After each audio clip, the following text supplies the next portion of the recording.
Hey everybody, it's Dave here from Dragonhill Games, and you're watching This Week in MTG Finance. As always, before we get started, I want to thank MTG Stocks for allowing us to use graphical information for the purposes of this video. Alright, we're going to kick things off with the top 5 winners percentage-wise this week, and we're going to start right here with Paradigm Shift from Weatherlight.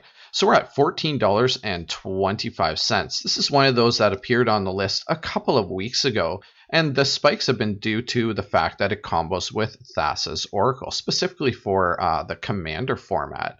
So, I mean, we had a big jump a couple of weeks ago, went from sort of the $2 range up to around $8, and now another big jump this week up into the $14 range. I don't really need to go over this card again. I mean, everybody knows sort of what it does and the combos that sort of work with Thassa's Oracle. Of note, though, I did want to mention Inverter of Truth is sort of coming down off of its highs of $11.25. We're down around the $8 mark. There's been a lot of chatter about this card in the last week or so, and that's because at a lot of these sort of Magic Fest side events, Pioneer sort of side events, Inverter of Truth is really putting up huge numbers. I mean, look at all these decks that it's appearing in Pioneer, right? So there's a lot of talk, of course, because it's putting up such huge numbers that, Inverter of Truth needs to be banned. I'm not in that camp. I mean, I've played against this deck. Don't get me wrong, it's a great deck, but I don't think it's really busted. And maybe that's just my opinion and my experiences playing with it. But it's a really good deck. Thassa's Oracle combos with a lot of cards, right? So get rid of Inverter of Truth, and we're just going to come up with another way to sort of abuse Thassa's Oracle. And I know our options in Pioneer are definitely limited, especially considering, all the options we have in other formats for sure. But as far as Inverter of Truth goes, I mean, I don't think the deck needs to be banned. I don't think this card needs to be banned. But again, of course, that's my opinion. So let's move along while we're talking about Thassa's Oracle and have a look quickly at Thassa's Oracle this week. So $5.63. I think that this is probably a realistic price. And I think this is probably the home that Thassa's Oracle should probably be living in, at least for now anyway, while it's in standard. The $5 to $6 range, I think, is a sort of a reasonable price for this card, considering the amount of play it's getting in all kinds of different formats. I mean, we are appearing in sort of legacy, even vintage, modern, and pioneer, right? It's in even some standard decks. So for a card that's getting this much attention, it does really combo with a lot of stuff, and people are always going to come up with interesting ways to make Thassa's Oracle work. And it's just going to be one that's really prevalent in Commander forever, right? I mean, there's all kinds of blue decks that can make Thassa's Oracle sort of a secondary sort of win condition in Commander for sure. So I think $5 to $6 is a realistic price, not an investment price, but a realistic price of where this card really should be. All right, and in the number 4 slot this week, we have Vizier of Tumbling Sands. It's uncommon from Amonkhet. And the card's currently sitting around $2.25. It's up 87% this week. And the reason for that is it combos with Lotus Field and some of these new Underworld Breach decks that are cropping up in Pioneer. So Vizier of Tumbling Sands for 1 blue and 2, we get a creature human cleric. He's a 1/3, and you can tap him to untap another target permanent. He also cycles for 1 blue and 1, and when you cycle him, you may untap a target permanent. So clearly has uses with untapping and making good use of Lotus Field to power out Underworld Breach. All right, and in the number 3 slot this week, we have Mask of Memory, specifically the Plane Chase version. So this card's currently sitting at $2.33, and we're up 110% this week. I do believe that this is a printing-specific spike. I mean, you can still get the Commander 2014 and the Mirrodin version for in the $1.50 to $1.75 cent range. Plane Chase cards always fetch a little bit higher price tag because of the low printing in, the sort of Plane Chase versions. But to be 50% more is a little extreme. So if this is definitely a card that you're looking for your Commander deck, obviously the original Mirrodin printing is sort of your best bang for your buck for sure. And our number 2 winner this week is Wood Elves. Again, specifically one particular printing, and happens to be the Commander 2015 printing. So we have a price tag of $2.50, and Wood Elves is up 121% this week. just a good solid value card for Commander, right? Like, I mean, appears in all kinds of green Commander decks, and why wouldn't you run it for 1 green and 2? You get a 1/1 elf, not a big deal, but when Wood Elf enters the battlefield, you search your library for a forest card and then put that directly onto the battlefield. So super good value in something like Commander for sure.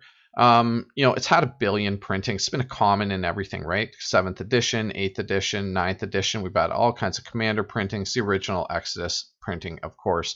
And you can still find the dual decks printing for around 80 cents. And of note, that has the same art as this Commander 2015 printing. So if that's a card you're looking for, the dual deck printing is still a really, really good value.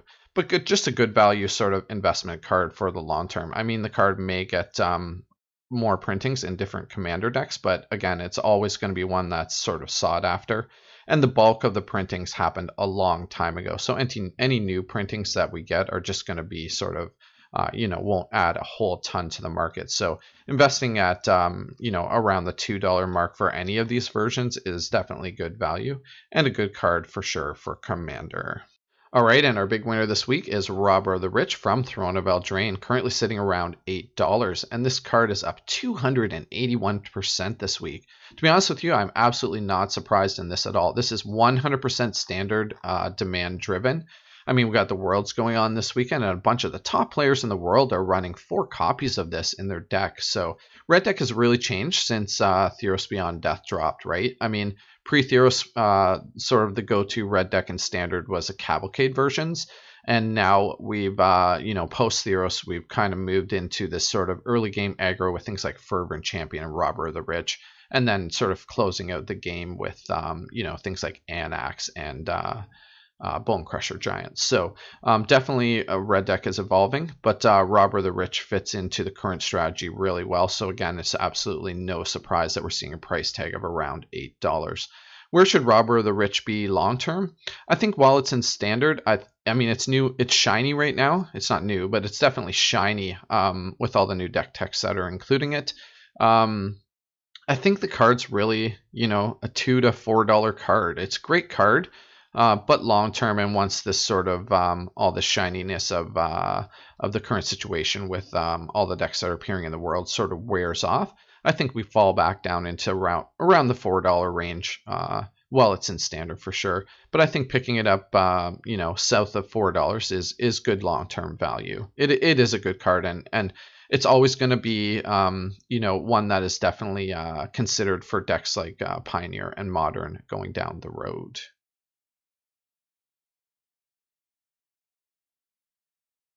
All right, and before we get to cards I'm investing in this week, as always, if you're a subscriber, I want to thank you for being here. We really appreciate your support. And if not, now's a great time to go ahead and hit that subscribe button. We post at least 2 videos every week. All right, we're going to start right here with Embercleave from Throne of Eldraine, currently priced at around $25. And this isn't an investment. This is more of a watch. I want you guys to keep this card in the back of your mind. So this price right now is 100% driven by its demand in standard for sure. It makes a big appearance in red decks that are putting up really good numbers. The reality is this card is a very good card. I mean, it's going to get used in Commander. It's the kind of card that can just, end a game, right? So definitely has Commander uses. It's obviously going to see play for the whole time that it's in standard, and it's starting to appear in a lot of sort of Pioneer and even Modern decks too. So when we get closer to rotation, or if we see a major dip in this card, I would strongly consider an investment in this card, because I think it's one that, going down the road, we're going to be seeing a lot of this in a lot of different decks, in a lot of different formats. All right, and the next one on my list is Karn the Great Creator from War of the Spark, currently priced around $5.50. Now, I mentioned Karn in a few videos in the past, but I wanted to bring it again to your attention today because I just do believe this is really, really good value at this price. Now, I understand there's been some bannings in Modern that affect Karn the Great Creator, so that's sort of why we're seeing a little bit of a downward trend continuing with this. But even at these prices, I think this is a fantastic investment. This guy is so busted in things like Commander, right? Like static ability of activated abilities of artifacts your opponents control can't be activated. I mean, it just shuts down all their mana rocks and any sort of artifact strategies they got going on in Commander for sure. Lot of cards out there, rare in War of the Spark, but we are getting away from War of the Spark being opened, of course, right? So we're really distancing ourselves from that happening. So the reality is there's no reason why this card shouldn't start seeing an upturn at some point soon. And I do believe that it has a home probably in the $10 to $15 range, sort of long term. So I'm a huge buyer at $5.50 for sure. All right, and the last one we have on our list this week is our speculation play for the week. That's right, it's Fae of Wishes from Throne of Eldraine. So currently priced at 85 cents, and this card is coming up off of its bottoms. In fact, we've been starting to trend upward over the course of the last couple of months. So Fae of Wishes is, it's everything a control deck kind of wants, right? I mean, for 1 blue and 1, you get a 1/4 flying creature that has 1 blue and 1, discard 2 cards from your hand, and return Fae of Wishes to its owner's hand. So really good against, aggressive an opponent, just putting up sort of a wall, basically, right? Can stop things that are flying too. But more importantly, the adventure mode, Wishes Granted. You may choose a non-creature card you own from outside the game, reveal it, and put it into your hand. So it allows control decks to be sort of, toolboxy decks, right? We can just jam a bunch of one-ofs in our sideboard, a bunch of answers, and just go get whatever we need for the current matchup that we're in. Card appears in all kinds of decks, mostly in Pioneer, but it's also making appearances in Standard and Modern as well. So just sort of really good value at 85 cents. Throne of Eldraine is in the rear view mirror, so it's not really any more of these sort of being added to the market, and we should see a continual sort of upward trend on this graph from here. All right, I really hope you guys enjoyed watching This Week in MTG Finance. If you did, go ahead and smash that like button. It really helps me out, and we'll see you again next week. Bye for now.